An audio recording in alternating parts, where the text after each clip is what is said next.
Ya, meneruskan rangkaian pembabaran dari Dhammacakkappavattana Sutta minggu lalu. Jadi setelah menerima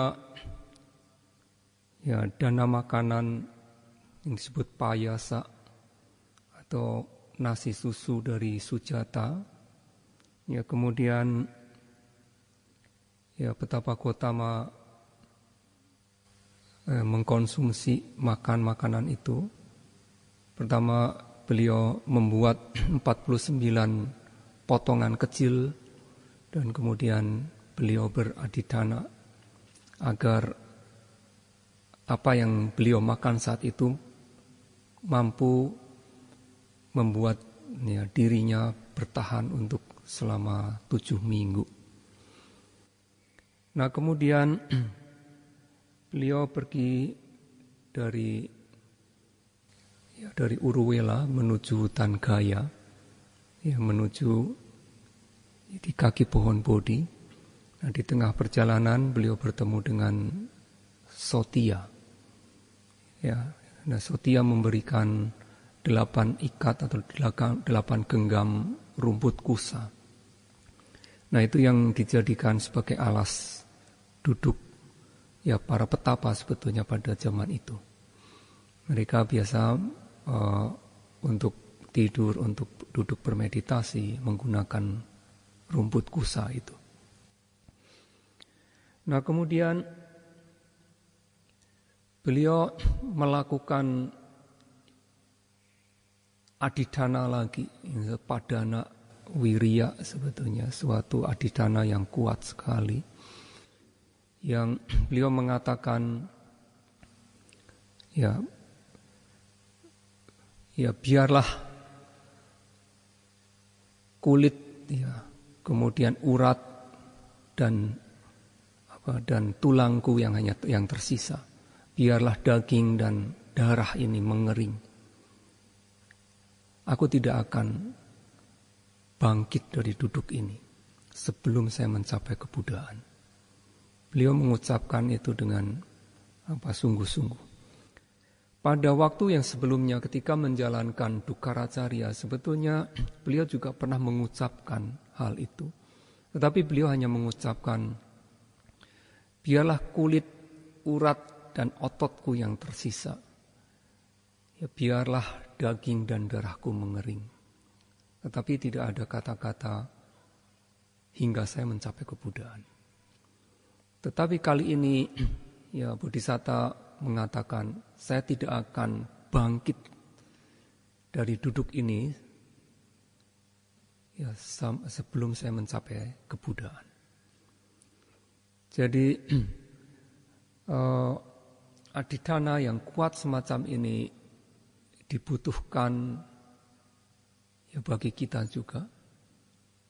Meskipun katakanlah kita mengetahui kondisi kita untuk bermeditasi juga mengalami kesulitan bagaimanapun juga. Tetapi suatu ketetapan hati yang kuat semacam ini, untuk mengatasi segala rintangan selama kita bermeditasi itu sangat dibutuhkan. Itulah apa yang bisa kita contoh juga dari apa yang dilakukan oleh Bodhisatta Petapa Gotama. Sehingga setelah melakukan itu beliau melanjutkan meditasinya, dan dikatakan pada malam hari itu beliau mencapai 3 pengetahuan. Pada malam jaga pertama mencapai yang disebut Pupi Niwasanusati Nyana, pengetahuan tentang ingatan tentang masa lampau beliau sendiri, mengingat kehidupannya yang 1 kehidupan sebelumnya, 2 kehidupan, 3 kehidupan, 4, 5 kehidupan, 10 kehidupan, 100 kehidupan, 1000 kehidupan, hingga kehidupan ketika dunia ini kiamat, katakanlah demikian, hancur dan terbentuk lagi. Berkali-kali, beratus-ratus kali, berjuta-juta kali yang lampau. Beliau bisa mengingat itu. Nah, itu yang disebut pengetahuan tentang ingatan masa lampau atau Pubi Niwasanusati Nyana. Kemudian pada malam jaga yang kedua, antara jam 10 malam hingga jam 2 pagi, ya, beliau melanjutkan meditasinya dan pada waktu itu beliau mencapai atau memperoleh pengetahuan yang disebut Diba Caku Nyana. Kalau pada malam jaga yang pertama, Pubi Niwasanusati Nyana adalah pengetahuan tentang mengingat apa kehidupan yang lampau pada dirinya sendiri. Tetapi Diba Caku Nyana adalah pengetahuan melihat bagaimana makhluk-makhluk hidup ini ya mati atau ya hancur kemudian terlahir lagi. Beliau melihat itu bahwa semua makhluk ya yang terlahir lagi, mati dan terlahir lagi, ada yang bersifat mulia, ada yang bersifat hina, ada yang buruk muka, ada yang cantik, ada yang ganteng, ada yang memiliki banyak pengikut, ada yang tidak memiliki banyak pengikut, dan lain sebagainya. Ada yang kaya, ada yang miskin. Semua itu adalah akibat dari perbuatannya sendiri di masa yang lampau. Jadi tidak ada yang memutuskan, ada suatu makhluk agung yang memutuskan bahwa kamu dalam kehidupan ini lahir sebagai manusia yang miskin atau kaya atau cantik atau tidak cantik dan lain sebagainya, tidak ada. Tetapi apa yang dia lakukan sendiri di kehidupan yang lampaunya akan menyebabkan di kehidupan yang sekarang ketika terlahir menjadi demikian. Terlahir mulia, terlahir tidak mulia. Terlahir menjadi cantik, ganteng, terlahir menjadi buruk muka, ya, terlahir kaya, terlahir miskin, ya, dihormati, tidak dihormati, dan lain sebagainya. Nah, Diba Caku Nyana ini adalah mengajarkan sebetulnya juga pengetahuan tentang ya bekerjanya hukum kama itu sendiri. Ya. Nah, kemudian di malam jaga yang ketiga adalah beliau mendapatkan pengetahuan disebut Asawakaya Nyana. Ya. Pengetahuan tentang penghancuran dari noda batin. Asawa adalah noda batin. Ya.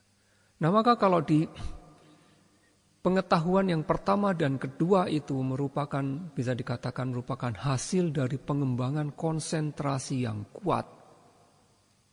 Ya. Tetapi di malam jaga yang ketiga, pengetahuan yang diperoleh merupakan pengetahuan dari pengembangan pandangan terang atau vipassana. Sehingga di dalam kitab ulasan ya dari Pasarasi Sutta atau disebut Arya Pariyesana Sutta, di kitab ulasan tersebut menyebutkan atau menjelaskan bahwa apa yang beliau lakukan pada malam jaga ketiga adalah beliau merenungkan tentang hukum ya Paticcasamuppada, ya, kemunculan yang bergantung. Bahwa segala sesuatu yang muncul itu karena adanya sebab. Beliau merenungkan adanya sebab dan akibat. Disebut awija pacaya sangkara. Ya, karena ada awija, kegelapan batin, maka muncul sangkara, bentukan-bentukan kama. Karena ada bentukan-bentukan kama menyebabkan munculnya winyana. Winyana ada kesadaran. Dalam hal ini kesadaran adalah patisandi winyana, munculnya kesadaran kelahiran kembali. Ya, terlahir lagi. Ya. Winyana pacaya nama rupa. Ya. Maka winyana di sini bukan lagi sebagai patisandi lagi, tetapi merupakan bentuk kesadaran yang sudah yang biasa yang terjadi yang lainnya, bentuk kesadaran baik, bentuk kesadaran tidak baik, ya, kusala dan akusala, cita tadi, ya, menyebabkan munculnya nama dan rupa, munculnya batin dan materi, bentukan materi, dan itu terus direnungkan, diamati di situ dalam urutan maju dan urutan ke belakang. Jadi hukum Paticcasamuppada ada 12 mata rantai tadi. Beliau merenungkan dalam urutan maju dan kemudian urutan ke belakang, ya, urutan mundur, demikian. Nah, dengan merenungkan demikian, maka juga beliau mengetahui berkenaan dengan terutama adalah pancakanda atau pancu padana kanda, ya, gugus kehidupan, ya, 5 gugus kehidupan subjek dari kemelekatan. Maka pancu padana kanda, ya. Jadi intinya adalah kemelekatan itu sendiri. Kemelekatan itu pada 5 gugus kehidupan. Kemelekatan pada gugus materi, kepada gugus perasaan, kepada gugus pencerapan, kepada gugus bentukan-bentukan mental, ya, kemudian kemelekatan kepada gugus kesadaran. Nah, dengan mengamati demikian, maka beliau sebenarnya masuk ke dalam wipasana itu sendiri, mengembangkan wipasana itu. Ya, sehingga dengan cara itu, maka beliau mendapatkan pengetahuan-pengetahuan secara, ya, bertingkat hingga mencapai pengetahuan magga atau jalan. Ya. Nah, tentunya tidak langsung pada pencapaian arahata magga, pencapaian jalan arahata yang tertinggi, tetapi tentunya secara bertingkat dimulai dari pencapaian Sotapaddi magga, Anagami magga, Sakadagami magga, Anagami magga, dan arahata magga.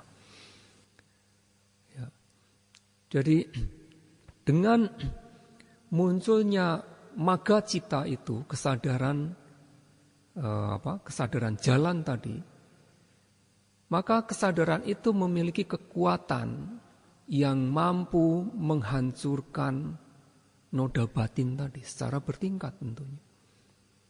Jadi kemampuan Sotapaddi magga, ya, kesadaran jalan dari pemasuk arus atau Sotapaddi ini mampu menghancurkan katakanlah 3 macam belenggu. Ya. 3 macam belenggu, yaitu belenggu tentang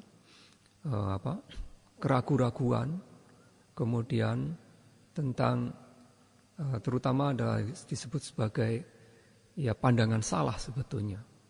Ya, secara ultimate reality sebetulnya 2 itu, tapi ya pandangan salah ini dibagi menjadi 2 yang disebut Sakaya Didik dan Silabada Paramasa. Ya, Silabada Paramasa adalah pandangan salah berkenaan dengan keyakinan bahwa suatu praktek yang saya lakukan ini, kebiasaan dan praktek yang saya lakukan ini akan membawa kepada kesucian. Itu adalah Silabada Paramasa. Dan Sakaya Didi adalah pandangan salah berkenaan dengan adanya, ya, atta, adanya inti yang kekal, demikian. Ya. Nah, itu dihancurkan oleh Sotapaddi magga. Nah, kemudian oleh Sakadagami magga, ya, ketika beliau kemudian melanjutkan meditasinya dengan masuk ke dalam wipasana lagi, akhirnya beliau masuk ke dalam pencapaian Sakadagami magga, ya, kesadaran atau pengetahuan jalan, ya, yang sekali kembali atau Sakadagami. Maka kekuatan dari Sakadagami magga ini adalah melemahkan berkenaan dengan kemarahan, ya, dan berkenaan dengan nafsu keinginan. Itu dilemahkan. Jadi sifat yang kasarnya, ya, dilemahkan di situ. Jadi apa yang tidak bisa dikikis, ditumpas oleh Sotapati Magga tadi, maka dilakukan oleh Sakadagami Magga. Gitu. Jadi sebetulnya di Sotapati Magga selain 3 belenggu tadi, ya, bentuk-bentuk loba, ya, dan bentuk-bentuk dosa yang dapat menghantarkan atau menyeret makhluk hidup, ya, ke alam menyedihkan, alam apaya, 4 alam apaya, itu sudah dipotong sebetulnya oleh Sotapati Magga. Tapi masih ada. Nah, maka sifat itu, sifat kasarnya itu kemudian dihaluskan, dilemahkan, bukan dihaluskan, dilemahkan lagi, jadi bertambah halus demikian oleh Sakadagami Magga. Nah, ketika beliau melanjutkan lagi, berwipasana lagi dan mencapai Anagami Magga, ya, pencapaian pengetahuan atau jalan yang tidak kembali. Ya, Anagami adalah tidak kembali. Merupakan tingkat kesucian yang ketiga. Maka di situ, ya, kesadaran jalan yang tidak kembali, ya, Anagami Magga Citta ini menghancurkan jenis kesadaran yang bertautan dengan keserakahan atas hal-hal yang bersifat indriawi. Jadi hanya yang bersifat indriawi yang dipotong, ditumpas habis oleh Anagami. Dan juga kesadaran ini menumpas, mengikis kekotoran batin, ketidaksukaan atau kebencian. Ya, disebut patiga. Nah, hal ini dikikis oleh Anagami.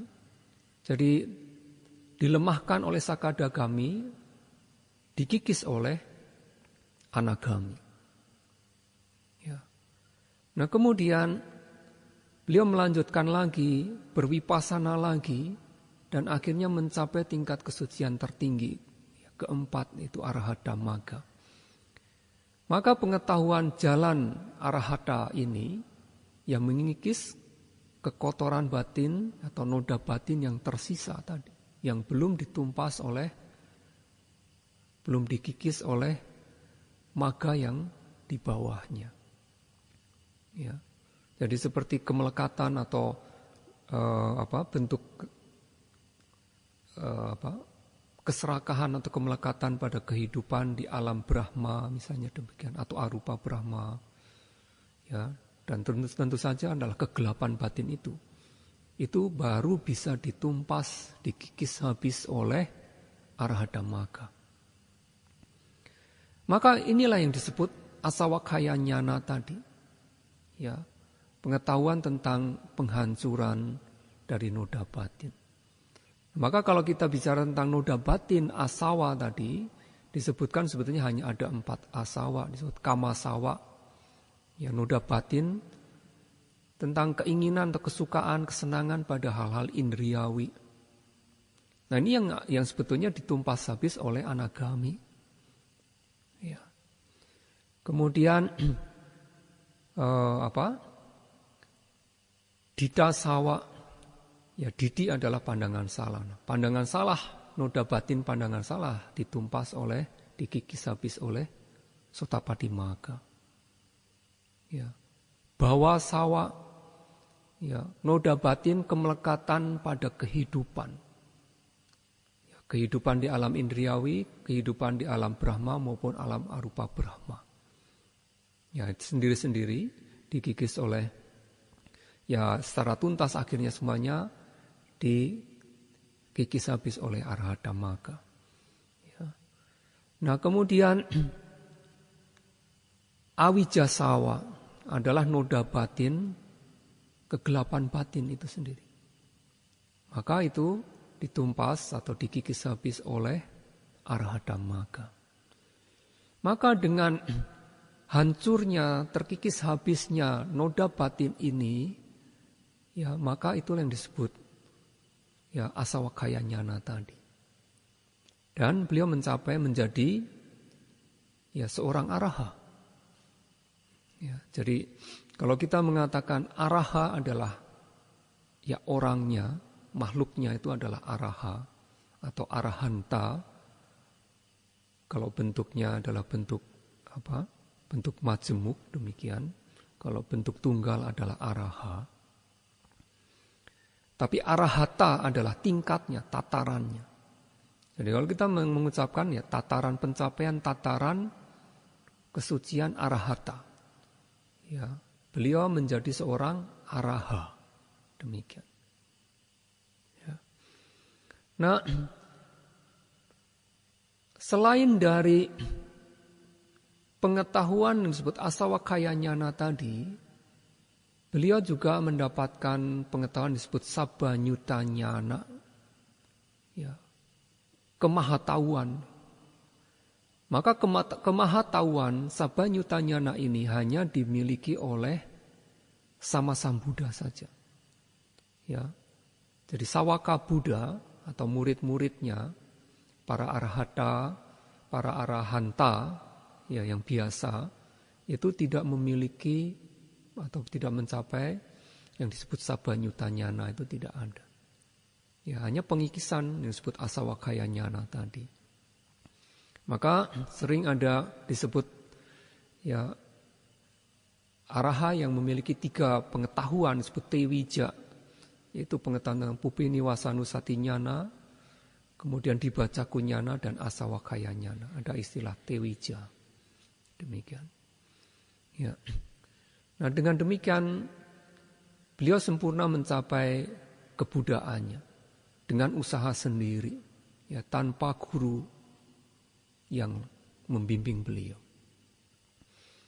Nah, kemudian selama 7 minggu beliau masih berada di pohon bodhi dan di sekitarnya. Kemudian pada hari yang ke-50 beliau menerima dana makanan dari 2 orang pedagang, Tapusa dan Balika. Ya. Nah, ketika menerima dana makanan ini tidak ada khotbah atau tidak apa yang mungkin dikatakan pembicaraan, mungkin ada pembicaraan sedikit, itu tidak digolongkan sebagai suatu sutta atau pembabaran dhamma. Ya. Nah, pada waktu itu kemudian setelah memberikan dana makanan, Tapusa dan Balika kemudian berlindung kepada Buddha dan Dhamma. Maka di situ pertama kali terjadi yang disebut dwe wacika sarana gamana.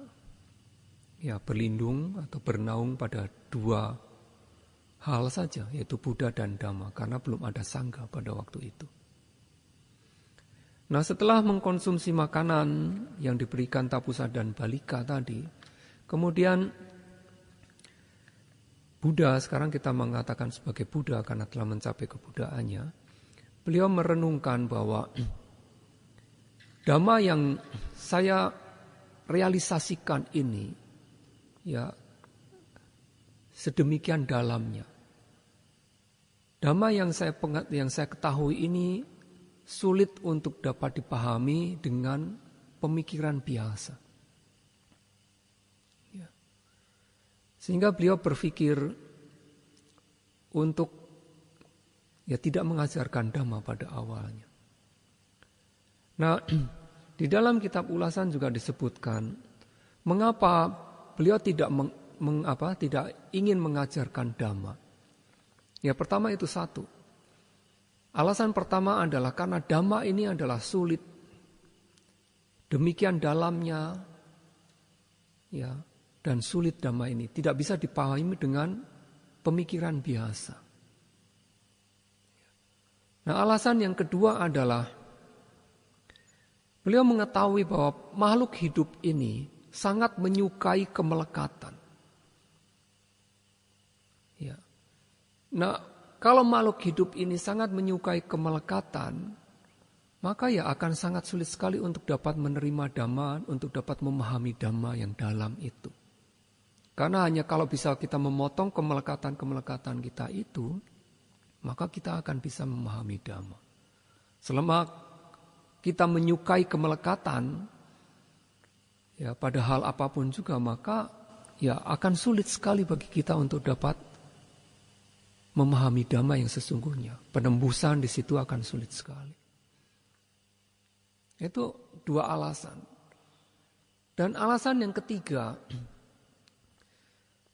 adalah sebetulnya beliau menginginkan bahwa ada Brahma sendiri yang mengundang beliau untuk membabarkan Dhamma. Karena kita ketahui bahwa pada waktu itu, dan di Jambudipa katakanlah, ya semua penduduk, semua orang yang ada di situ, mereka memuja kepada Brahma. Ya, ajaran Buddha belum tersebar karena belum ada pembabaran yang pertama kan belum. Jadi pada waktu itu orang-orang yang ada di sana mereka hanya menghormat kepada Brahma. Mereka mengikuti Brahmanisme gitu, Brahmanisme. Nah maka kalau Brahma sendiri akhirnya mengundang Buddha untuk membabarkan Dhamma, nah maka orang-orang itu juga akan otomatis juga akan menghormati pada Dhamma. Nah itu adalah alasan yang ketiga. Ya, jadi menunggu sampai ada Brahma mengundang beliau untuk membabarkan Dhamma. Sehingga itu tiga alasan itu. Nah maka pada waktu itu ya jalan pikiran beliau ini diketahui oleh Brahma yang bernama Sahampati. Nah kemudian Brahma Sahampati ketika mengetahui bahwa ya Buddha tidak akan mengajarkan Dhamma, beliau berseru gitu. Brahma Sahampati mengatakan bahwa kalau demikian dunia ini betul-betul akan buta, akan tersesat kalau Buddha tidak mau mengajarkan Dhamma. Maka kemudian Brahma Sahampati kemudian ya mendatangi Buddha dan mengatakan, memohon kepada Buddha untuk mengajarkan Dhamma.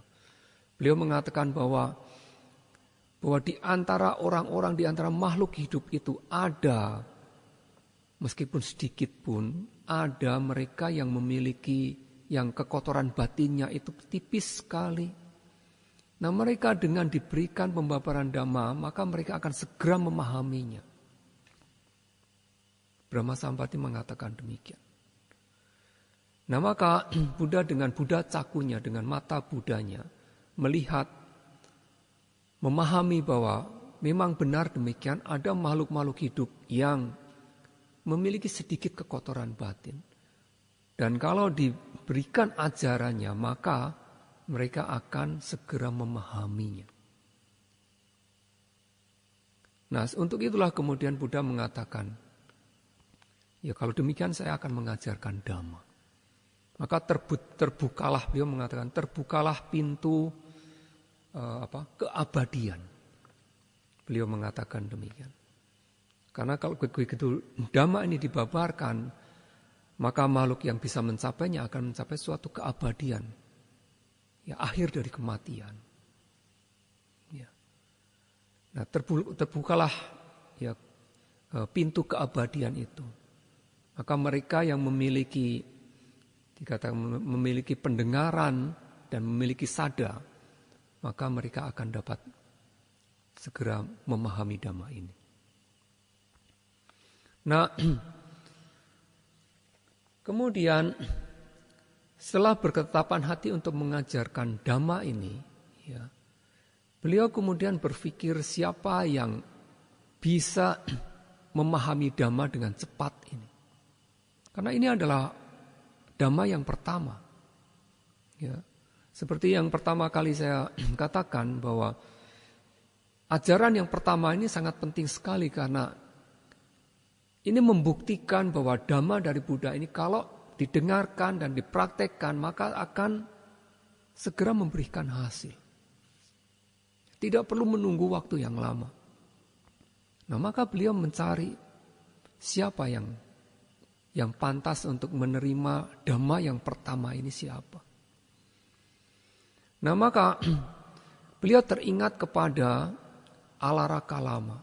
Beliau mengetahui bahwa Alarakalama memiliki jasa yang besar.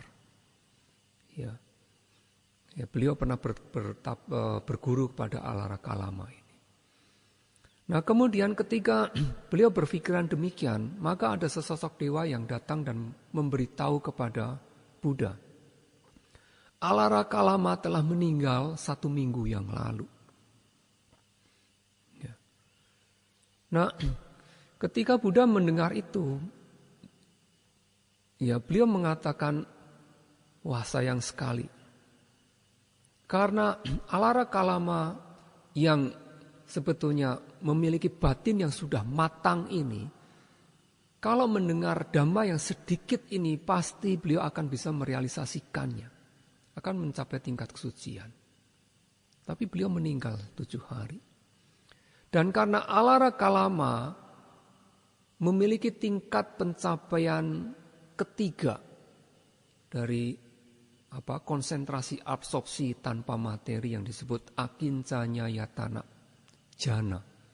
Konsentrasi absorpsi, landasan, kekosongan.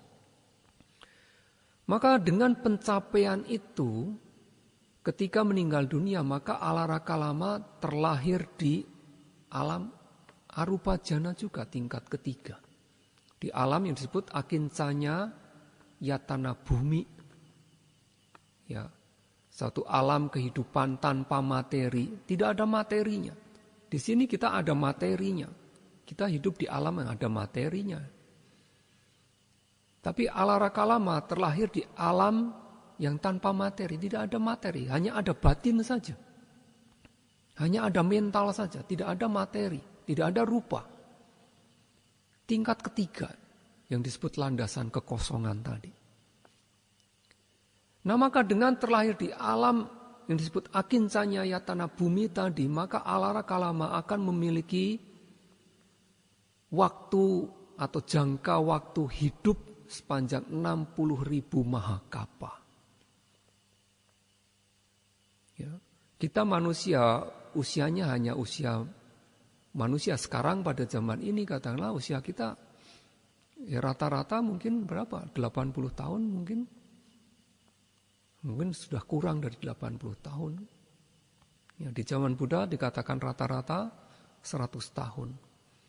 Sekarang mungkin sekitar 80 tahun. Nah, usia 60.000 mahakapa ini adalah usia yang panjang sekali. Kalau usia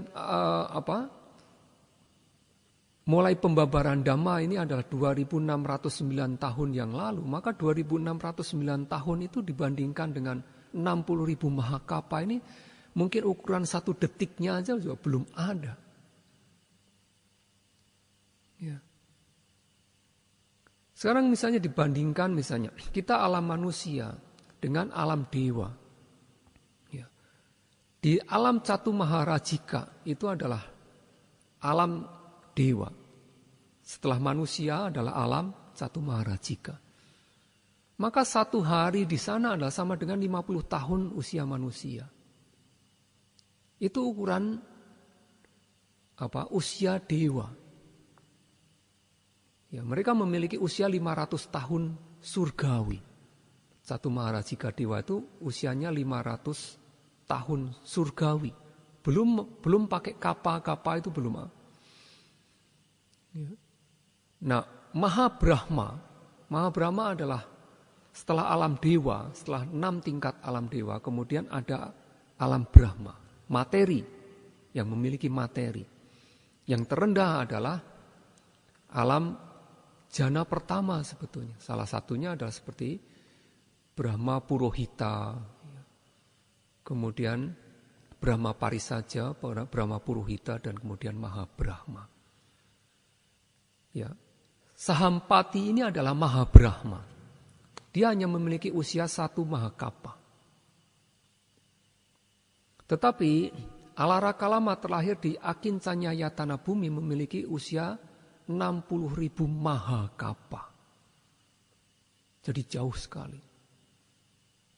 Nah, Buddha mengatakan sangat sial lah istilahnya. Sangat tidak beruntung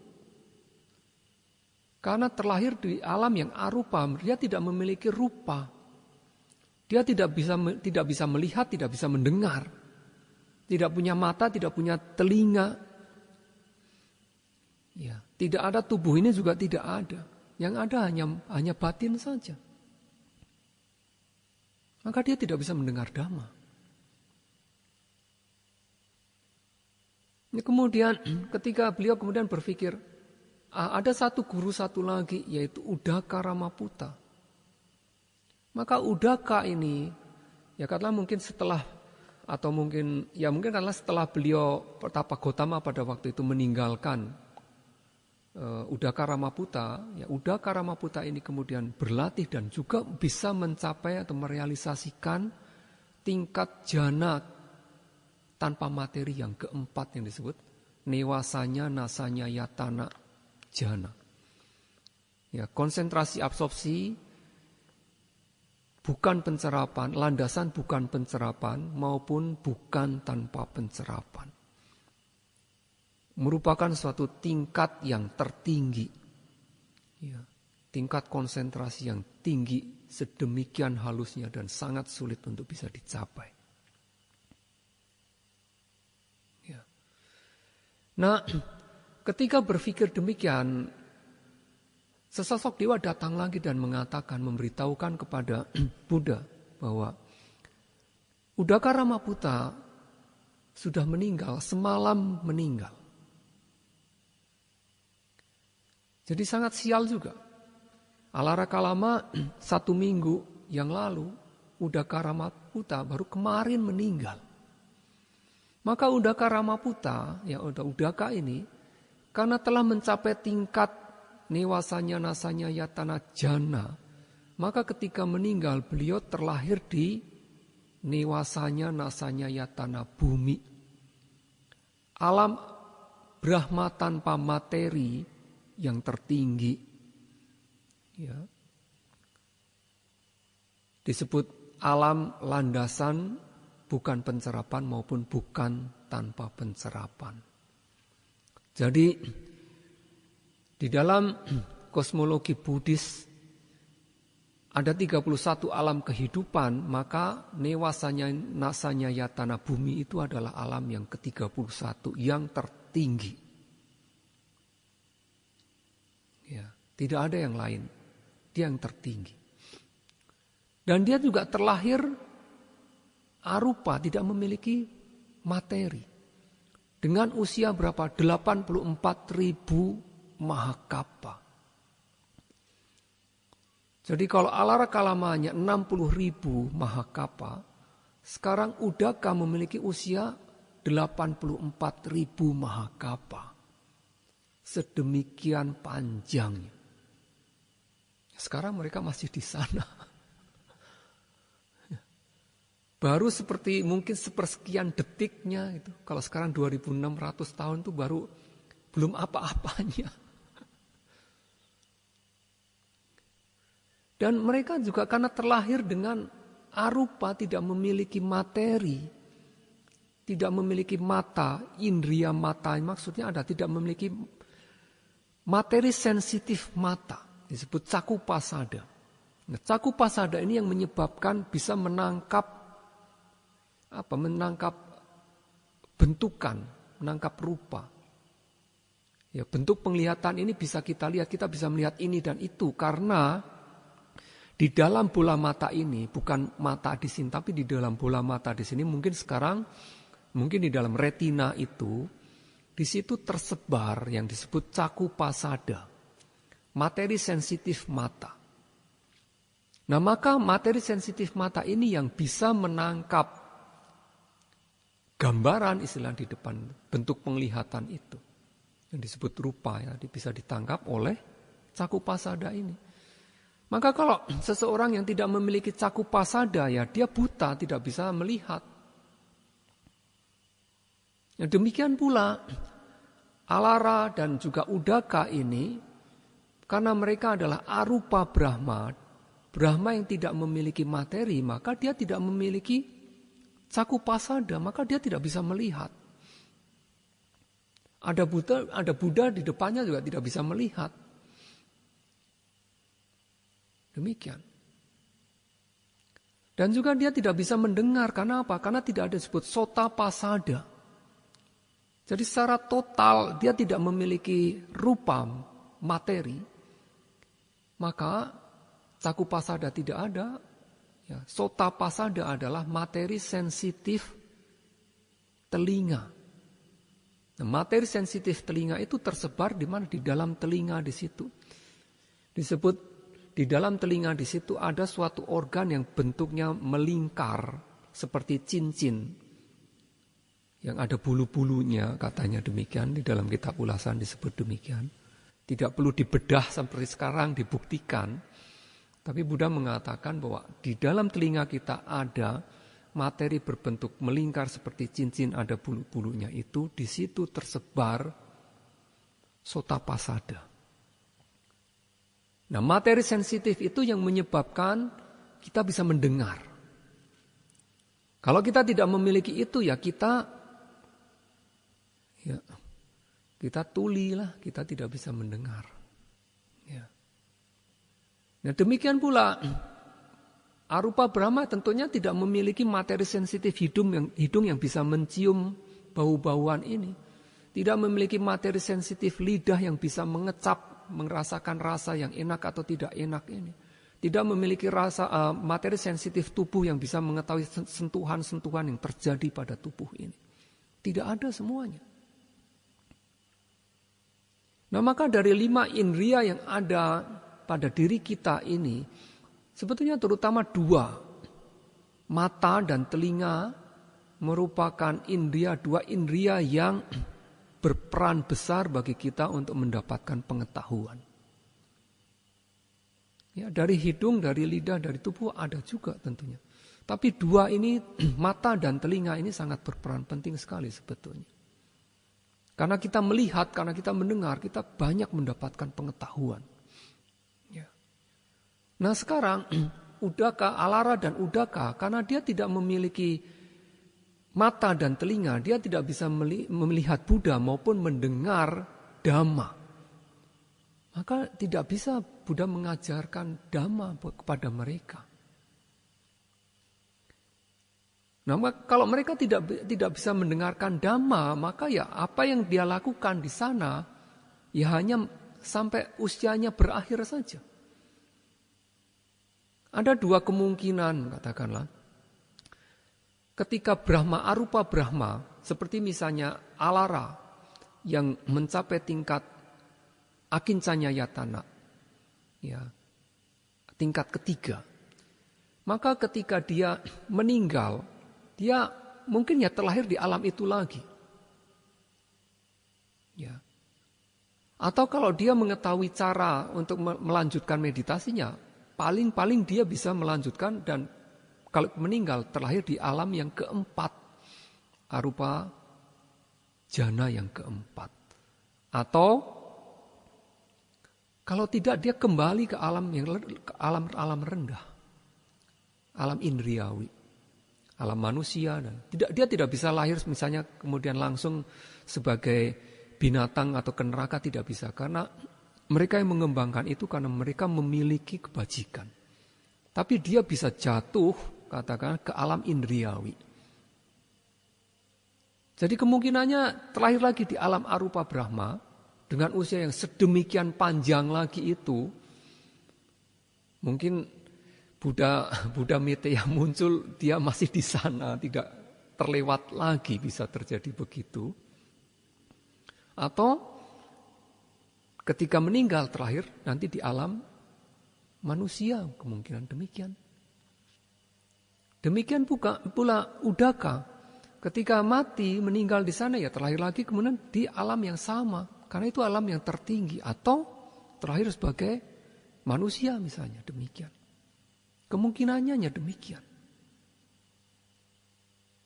Dengan usia yang panjang itu. Jadi kalau di usia yang panjang itu, ketika masih berada di alam arupa, dan kemudian katakanlah ajaran Buddha Gotama telah hilang dan muncul ajaran dari Buddha Miteya, kemungkinan mereka tidak bisa mendengar lagi juga. Maka itulah di dalam sutta di Anguttara Nikaya yang disebut Akana Sutta, ada Akana Sutta. Akana adalah waktu yang tidak menguntungkan, katakanlah demikian. Sutta yang berkenaan dengan waktu yang tidak menguntungkan. Nah, salah satunya adalah apa? Kalau kita terlahir sebagai arupa Brahma. Karena itu, kita terlahir sebagai arupa Brahma, kita tidak apa? Kita tidak bisa mengembangkan vipassana. Bagaimana kita tahu? Kita tidak ada dhamma ya. Siapa yang mengajarkan dhamma? Kita tidak bisa mendengar. Tidak bisa. Kecuali kalau kita di dalam kehidupan kita sekarang ini, kita berlatih meditasi, ya, samatha misalnya, kita mencapai arupa jhana. Dan juga kita mengembangkan vipassana, kita mencapai, paling tidak kita harus mencapai tingkat sotapati. Karena kita masih memiliki kemelekatan pada kehidupan, kita bisa terlahir di alam arupa. Nah, karena kita sudah mencapai tingkat sotapati waktu kehidupan kita sebagai manusia, maka kita bisa mengembangkan vipassana hingga mencapai tingkat kesucian arahata sebagai arupa Brahma. Tetapi kalau kita tidak memiliki hal semacam itu, ya kita terlahir sebagai arupa Brahma, ya hanya demikian saja, kita tidak bisa mengembangkan vipassana untuk merealisasikan kesucian.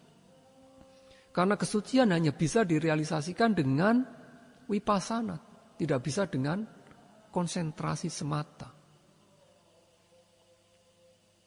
Nah, itulah maka terlahir di alam arupa merupakan disebut salah satu momen yang tidak menguntungkan. Usianya demikian panjang dan kita tidak bisa mendengar dhamma. Ya, kita tidak bisa mengembangkan juga. Ya, salah-salah itu. Terlewat dari satu Buddha dan Buddha yang lainnya, terlewat lagi ya. Hanya di situ saja. Berada di dalam perputaran kelahiran dan kematian, berada dalam samsara. Maka itulah penderitaan samsara, penderitaan dari kelahiran dan kematian itu terus saja, tidak ada habisnya di situ. Maka hanya kalau kita bisa terlepas dari situ, misalnya terlahir sebagai manusia, pada saat yang beruntung, kita bisa mendengar ajaran Buddha, mendengar Dhamma dan berlatih Dhamma, maka disitulah kita bisa mengembangkan vipassana, berlatih vipassana, dan disitulah kemungkinan merealisasikan tingkat-tingkat kesucian itu mungkin di situ. Ya. Nah, maka kita pada kehidupan ini adalah kehidupan yang beruntung sebetulnya. Karena ajaran Buddha ini, Dhamma ini masih jelas. Apa yang harus kita lakukan di dalam berpraktek meditasi, samatha, vipassana, di dalam melakukan perbuatan kebajikan, berdana, menjalankan sila, dan kebajikan-kebajikan yang lainnya, semuanya masih jelas sekali. Maka ini adalah satu momen yang menguntungkan sebetulnya bagi kita. Yang sangat beruntung adalah mereka yang terlahir tentunya sejaman dengan Buddha. Ya, begitu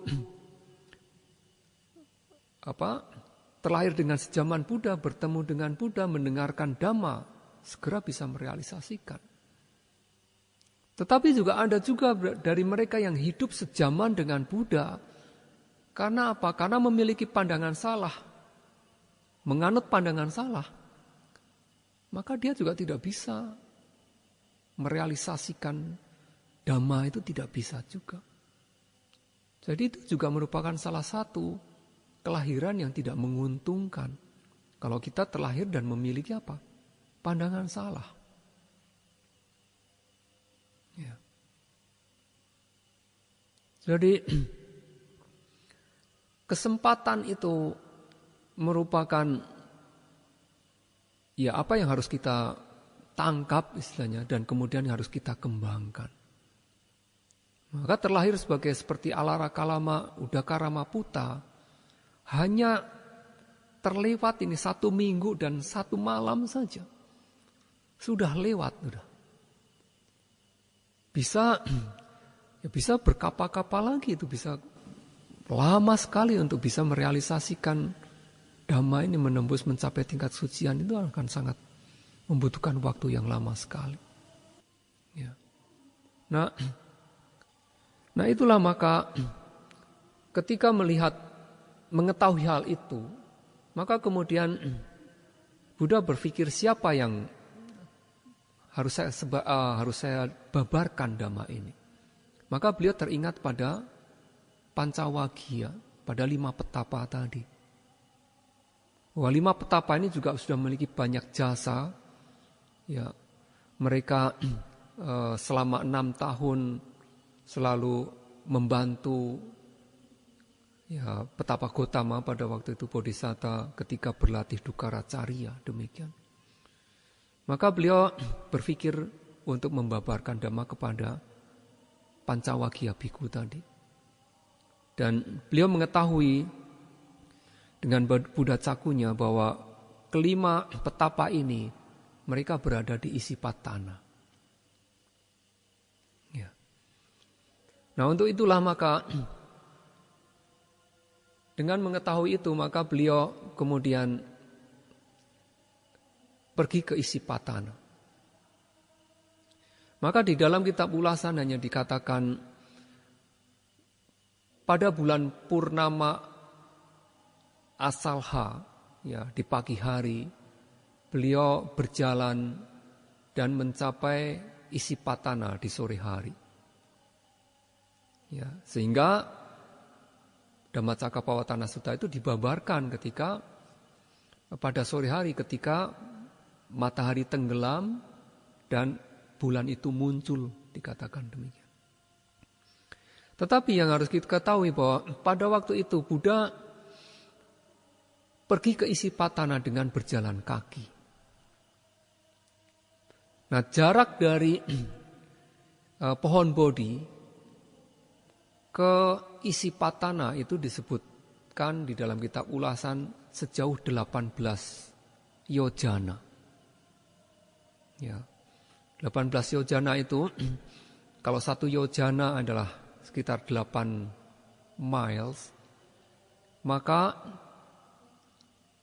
18 yojana adalah sekitar 144 miles. Jadi sekitar berapa? Mungkin 230-an kilo. Dan itu ya kalau menurut pemikiran kita itu tidak mungkin untuk bisa ditempuh dalam setengah hari. Karena Buddha berjalan pagi hari kemudian mencapai sore hari.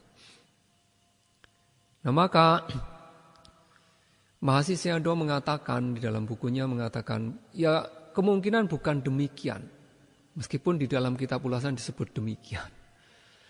Beliau mengatakan kemungkinan pada hari ke-50 setelah mendapat makanan dari Tapusa dan Balika, ya kan masih ada 10 hari lagi sampai 2 bulan. Karena dari pencapaian kebudaan kan Waisakha.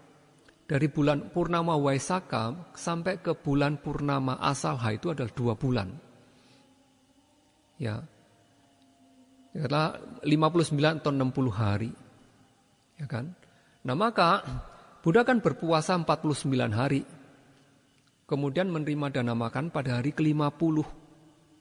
Maka katakanlah hari ke-50 itu beliau kemudian setelah makan, kemudian merenungkan tadi, kemudian mulai berjalan. Kala 10 hari menuju Isipatana, yang jauhnya 18 yojana tadi. Buddha-Buddha masa lampau ketika membabarkan Dhamma yang pertama, menuju Isipatana, itu dengan terbang melayang. Buddha Gotama ini jalan kaki. Karena satu hal, beliau berjalan kaki karena saat ada satu tujuan bahwa beliau ingin akan bertemu dengan seorang paribajaka yang bernama Upaka. Karena akan bertemu dengan Upaka, maka beliau berjalan kaki, tidak lewat udara. Ya. Nah, maka ya saya akan lanjutkan minggu depan, saya kira karena akan panjang lagi. Ya, semoga pembahasan Dhamma yang telah kita lakukan pada sore hari ini, kita, saudara-saudari sekalian, kita semua ingat lagi bahwa kita memiliki kesempatan yang atau terlahir di saat yang menguntungkan, yang beruntung. Kita memiliki indria mata dan telinga, ya hidung, lidah, tubuh kita ini lengkap. Maka kita bisa mendengarkan Dhamma, dan di saat Dhamma ini juga masih berlangsung dengan terlihat jelas. Maka semoga saudara-saudari Dhamma kita semua bisa mengembangkan Dhamma ini, kita bisa berlatih lagi mengembangkan Vipassana sehingga kita mampu merealisasikan ya pembebasan akhir, kebahagiaan tertinggi, Nibbana.